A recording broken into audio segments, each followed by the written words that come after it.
અમરેલીના ધાતરવાડી એક ડેમને નુકસાનના મુદ્દે 5 ગામના ખેડૂતોએ વિરોધ કર્યો છે।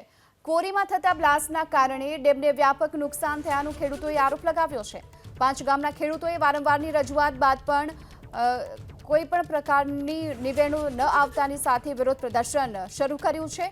ખેડૂતોના વિરોધને પગલે ખાણ ખનીજ વિભાગને કાર્યવાહીના નિર્દેશ આપવામાં આવ્યા છે। કલેક્ટર અજય દહિયાએ કડક કાર્યવાહીના નિર્દેશ આપ્યા છે। ખાણ ખનીજ વિભાગે 3 ક્વોરી લીઝમાં બ્લાસ્ટિંગ બંધ કરવા માટેનો આદેશ આપ્યો છે। જો ક્વોરીમાં બ્લાસ્ટિંગ બંધ નહીં કરવામાં આવે તો એટીઆર લોક કરાશે।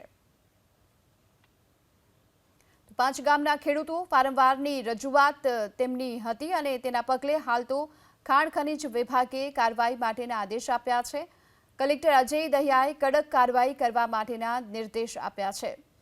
ખાણ ખનીજ વિભાગે આ 3 ક્વોરી લીઝમાં બ્લાસ્ટિંગ બંધ કરવા માટેનો આદેશ આપ્યો છે, કારણ કે ધાતરવાડી એક ડેમને સતત નુકસાન થયાનો હાલ ખેડૂતોએ જે દાવો કર્યો છે અને ખેડૂતોની આ પ્રકારની રજૂઆત બાદ આ આદેશ આપવામાં આવ્યો છે।